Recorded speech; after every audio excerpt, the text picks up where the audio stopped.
Salut, bienvenue dans cette vidéo d'analyse du petit jeu d'énigmes Lost Ship. C'est un des jeux d'énigmes que j'ai créé, c'est un des plus récents, que j'ai créé toujours sur l'outil Puzzle Script, qui est un outil gratuit en ligne open source qui permet de créer des jeux de type Sokoban, donc des jeux d'énigmes en déplacement case par case.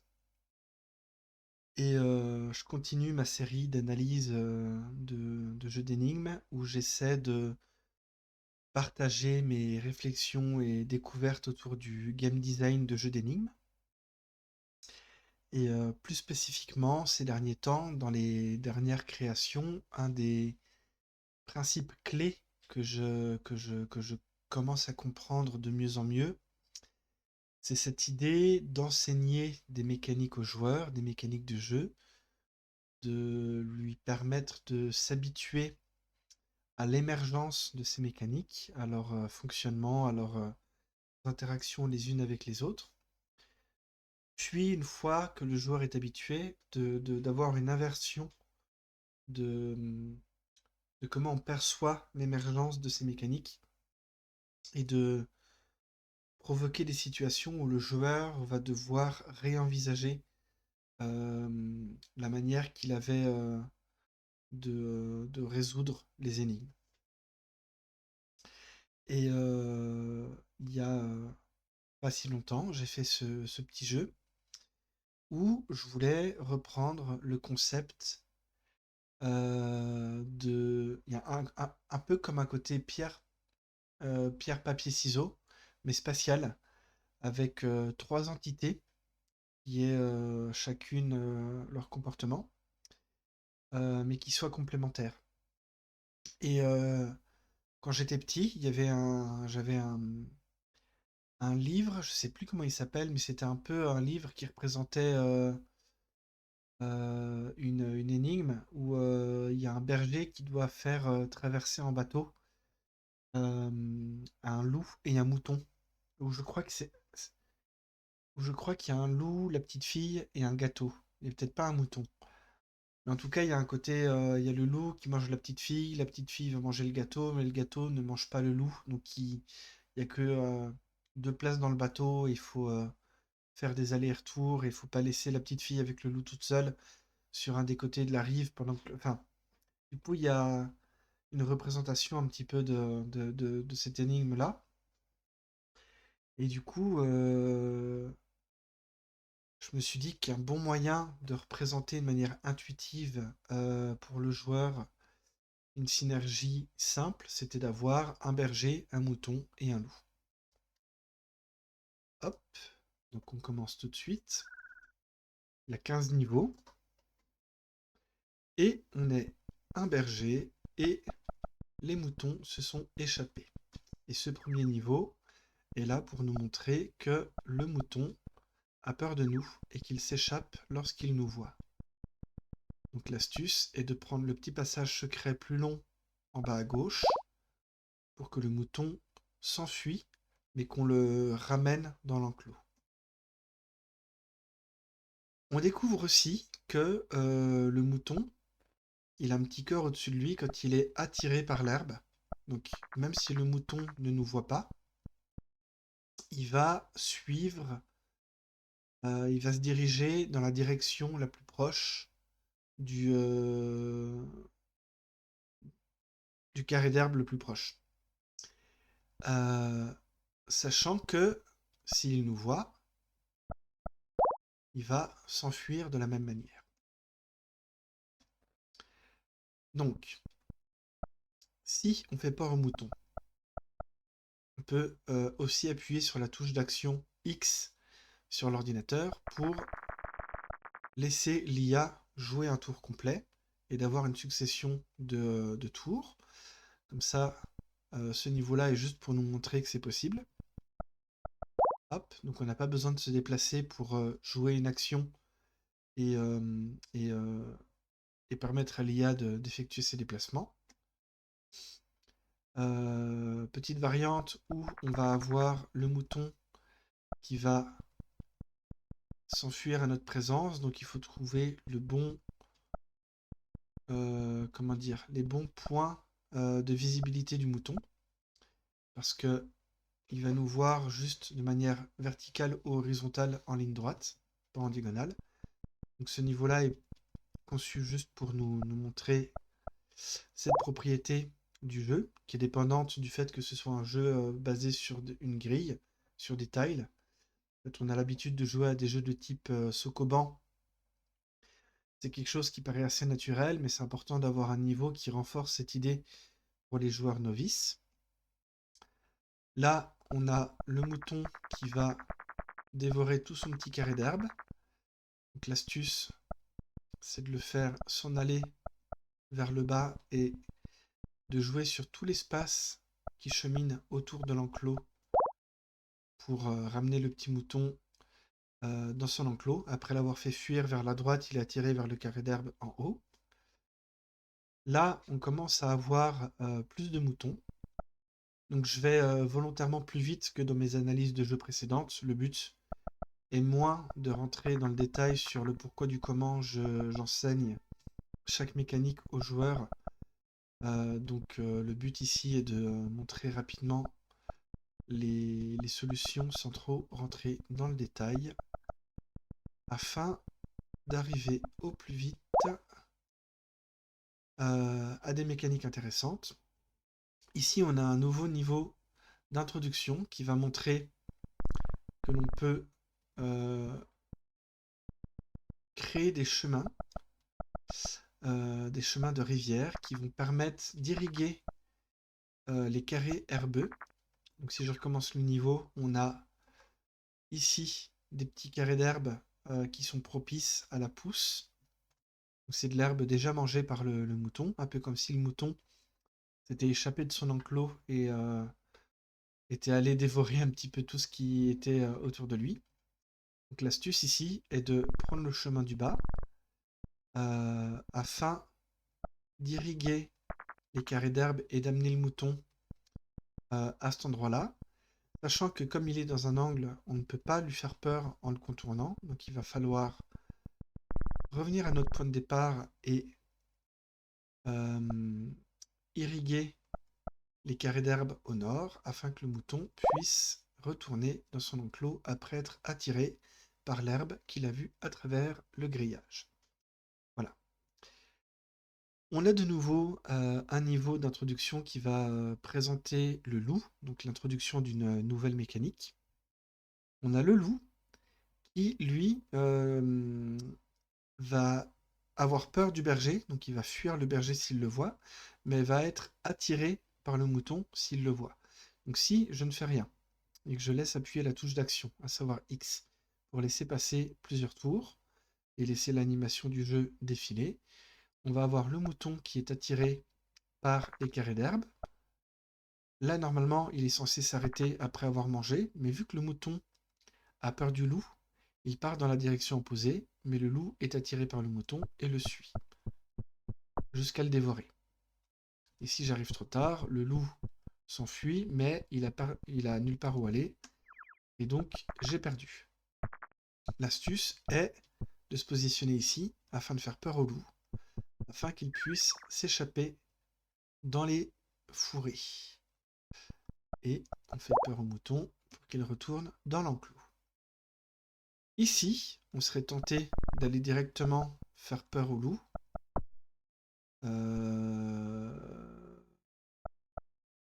Sauf que si je fais ça, le mouton se retrouve à droite du niveau après être passé sur le pont, mais les ponts sont détruits après le passage d'un personnage. Donc même si je fais peur au loup et qu'il s'échappe, je ne peux pas revenir à droite du niveau et revenir ici pour faire peur au mouton. Donc en fait, ce niveau-là, c'est un des niveaux intéressants où, en fait, il faut faire exprès d'amener le mouton sur son carré d'herbe, le laisser avoir peur du loup, pour que le mouton se retrouve naturellement à notre verticale, et que le mouton ait peur de nous, s'échappe, pour ensuite avoir la possibilité de s'occuper du loup et de lui faire peur, et qu'il n'y ait plus de menace dans le niveau. Ici, on a un niveau simple avec 2 loups. Alors, simple. La solution est très simple, en fait. Il faut se positionner ici pour faire peur aux 2 loups afin qu'ils s'enfuient et ramener les moutons dans l'enclos. C'était plus un niveau un peu narratif, émotionnel. L'exécution est très simple, mais c'était vraiment un moyen d'enseigner aux joueurs de bien lire la situation et se positionner au bon endroit. Donc ça renforce un peu la lecture de l'IA, qui permet de bien comprendre que les moutons ont peur des loups et les loups ont peur du berger et que les moutons ont peur aussi du berger, etc., etc. Voilà. Donc j'ai bien enchaîné les premiers niveaux, parce que mon but c'était d'arriver à celui-ci, qui je pense est le niveau que j'avais en tête quand j'avais commencé à créer le jeu. Parce que quand je design un jeu d'énigmes, même si j'ai pas forcément besoin d'avoir toute une cartographie mentale de ce que va être le jeu, puisque justement, j'explore des mécaniques et je suis un peu comme le joueur, je sais pas encore ce que ça va donner quand je commence à créer le jeu. Et quand je crée des jeux d'énigmes, je procède vraiment dans l'ordre, je commence vraiment par le premier niveau. Comme ça, je découvre un peu le jeu avec le joueur. Et ça me permet, moi aussi, en tant que designer, d'avoir une cartographie mentale où je sais exactement qu'est-ce que connaît le joueur à chaque nouveau niveau. Normalement, quand on crée des jeux, c'est bien de commencer par la fin ou de savoir où on va. Mais quand on fait ça, c'est souvent qu'on reprend des jeux qui existent et qu'on les modifie et on a déjà une cartographie mentale du type de jeu qu'on veut faire. Il se trouve que dans les jeux d'énigmes, l'intérêt des jeux d'énigmes, c'est d'avoir des surprises grâce aux propriétés émergentes qui découlent des règles de base. Et c'est dur pour un designer d'avoir déjà en amont toute la cartographie mentale du jeu qu'il va créer. Et donc je sais pas exactement où je vais, mais j'ai une intuition d'un moment que je veux créer. Et souvent, ces moments, c'est ce moment d'inversion du concept où je me dis, tiens, si je fais un jeu avec un berger, un mouton et un loup, ça peut être vraiment cool d'avoir des premiers niveaux d'introduction qui vont enseigner au joueur les mécaniques de base et lui renforcer inconsciemment l'idée que le loup, il est méchant, donc que le loup fait peur aux moutons, donc il faudrait, entre guillemets, se débarrasser le plus vite possible du loup, parce que le loup est un problème et il a un impact négatif sur la résolution de l'énigme, il fait partie intégrante du problème. Mais je me dis, ça peut être super cool, puisque d'un point de vue purement game design mathématique, en fait, le loup, c'est juste une entité qui permet à une autre entité de se déplacer dans le sens inverse de où elle se trouve. C'est juste qu'esthétiquement, c'est un loup, donc du coup, ça fait appel à tout un imaginaire avec le petit chaperon rouge, avec les menaces, la peur de mourir, etc., etc. Qui est même quelque chose issu de l'enfance et des contes, donc qui est vraiment ancré dans la culture populaire. Mais justement, ça peut être cool de jouer avec ces conventions et de les inverser en se disant, tiens, finalement, ça peut être cool de montrer au joueur qu'il peut utiliser le loup à son avantage dans la résolution d'une énigme. Et ici, spécifiquement, l'idée c'est, imaginons, j'essaie de me débarrasser du loup rapidement. Je lui fais peur pour l'amener à droite du niveau.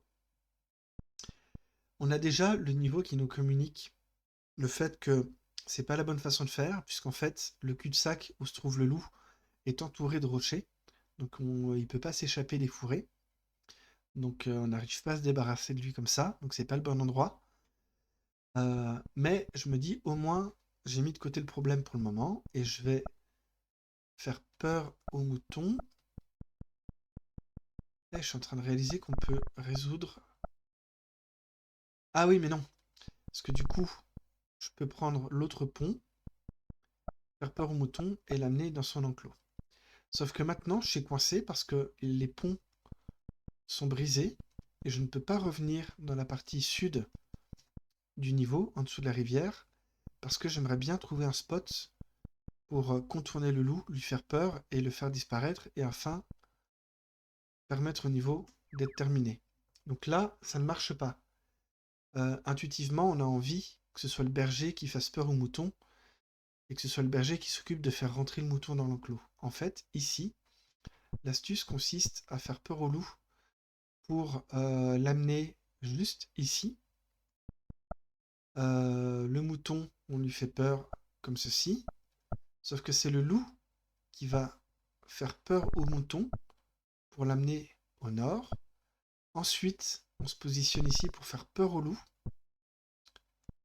Et en fait, c'est en faisant peur au loup que le loup va faire peur au mouton, et c'est le loup qui va amener le mouton dans son enclos. Et nous, en nous positionnant à la verticale du loup, on lui fait peur et on le fait partir dans les fourrés situés au nord, juste en face du pont qui était détruit. Voilà, donc c'était vraiment un exemple parfait pour montrer que c'est quelque chose que j'essaie vraiment de faire quand je design des jeux d'énigmes. C'est vraiment renforcer une idée dans l'inconscient du joueur, puis euh, f- créer une situation où la seule manière de résoudre l'énigme, c'est de forcer le joueur à réenvisager ce qu'il a appris et à percevoir les choses presque à l'opposé, à l'envers. Euh, et, euh, et voilà, un peu comme un humoriste qui va faire un one-man show et qui va créer un humour très logique où il va créer une situation où la blague vient du fait de renverser notre perception de la situation avec une information nouvelle. Ici, c'est un peu la même chose. C'est le fait de créer un haha moment, mais le haha moment, il peut pas arriver au début du jeu. Il peut que arriver une fois que le joueur a déjà pris l'habitude euh, de jouer avec les règles qui lui ont été proposées, quoi.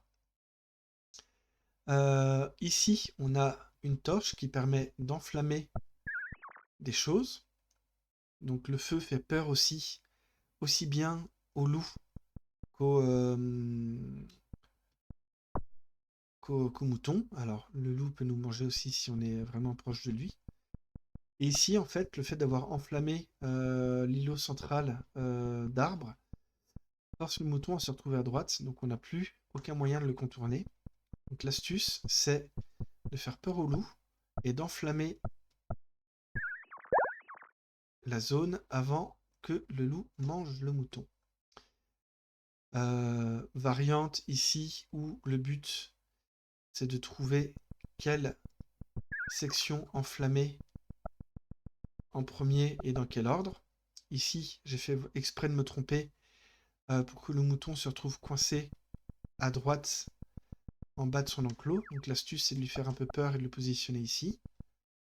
Pas trop loin, parce que sinon, il va être vu par le loup, et donc il va être mangé. Je fais des CTRL Z. Je récupère la torche. Je fais peur au loup, pour qu'il n'y ait plus de problème. Je fais peur au mouton, et j'enflamme à droite pour que le mouton ait peur du feu et se dirige au sein de son enclos. Ici, qu'est-ce qu'il faut faire déjà? On peut enflammer cette zone-là en premier pour faire peur au loup. On peut enflammer, donc on peut faire peur au mouton, mais là il est coincé à droite, donc on ne peut pas le contourner. On peut enflammer cette petite zone ici, et l'herbe repousse automatiquement, puisqu'en fait il y a juste un petit carré d'eau qui va irriguer de nouveau euh, autour de lui, et donc va permettre au carré d'herbe de repousser immédiatement. Et l'astuce, c'est d'aller vers le sud pour faire peur au mouton tout de suite. Je suis en train de faire une erreur si je fais ça. Ah oui, oui, oui.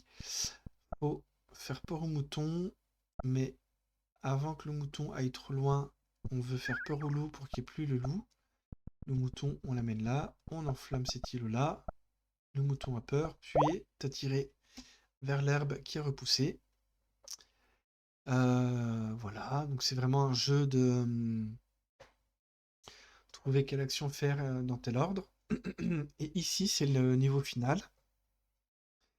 Et ma volonté avec ce niveau, c'était de donner un sentiment de satisfaction aux joueurs. Je voulais permettre aux joueurs de tout cramer pour faire peur aux loups, puis d'ouvrir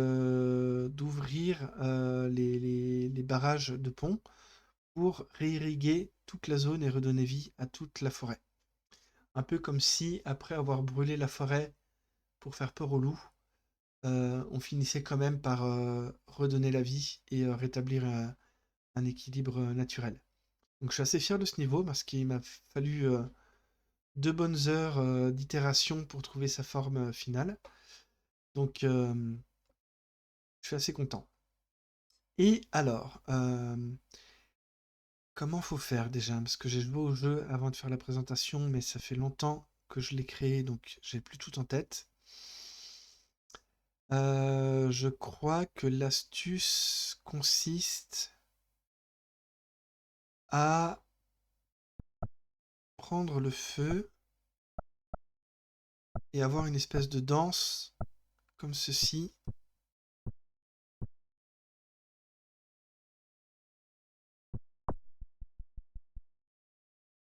où il faut que je fasse peur au loup, mais le loup n'a pas peur trop tôt. Comment faut faire déjà? Euh,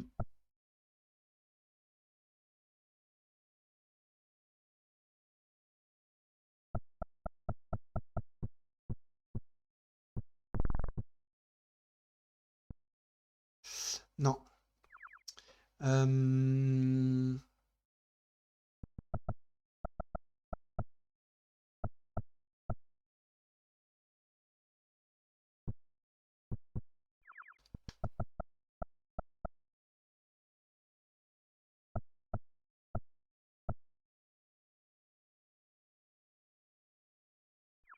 il faut que j'amène le loup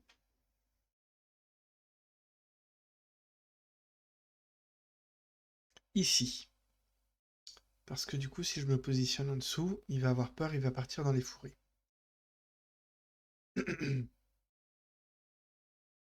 Non, ça y est, je me souviens. C'est bien une histoire de danse. Faut que je fasse peur au loup pour l'amener ici.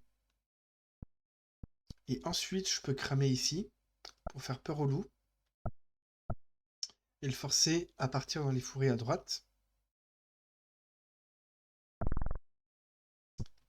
Et je dois juste attendre que la rivière réirrigue l'ensemble afin de dévoiler les carrés d'herbe en bas à droite et que le mouton s'y dirige. Et voilà.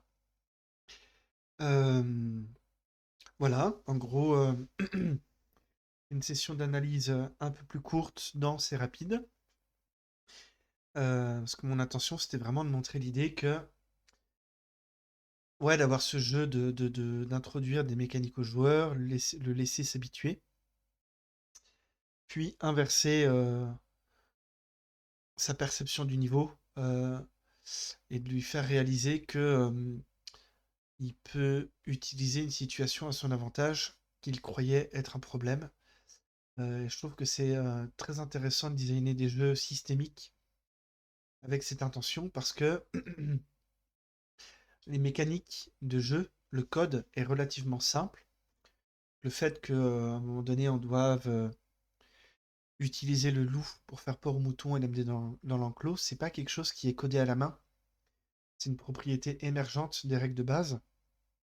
Et c'est quelque chose qui est qui existe intrinsèquement avec les règles. Donc c'est pas moi, le designer, qui ai conçu à la main cette situation. C'est juste le niveau qui est là pour mettre en scène une propriété émergente du système, quoi. Et je trouve ça vraiment super intéressant, comme si euh, ouais, cette propriété émergente, elle est présente dès le départ dans l'idée même du jeu. Euh, et je trouve que c'est quelque chose qui est assez passionnant. Comme si... alors, c'est pas que ça. L'exécution dans un jeu, la direction artistique, le level design, C'est beaucoup de travail et c'est très important, mais un peu comme si le travail du game designer, c'était plus d'explorer le potentiel des règles du jeu, et que trouver une bonne idée de jeu, c'est un peu suivre son intuition de tiens, là, je sens que cette idée-là, elle a un potentiel d'émergence assez vaste et qu'elle permet potentiellement pas mal de surprises euh, sur plusieurs axes, même différents axes de pensée. Donc voilà, c'est ce que j'avais envie de partager avec l'analyse de ce jeu-là. Voilà. Et ben, des bisous, à plus, et voilà. Ciao, ciao.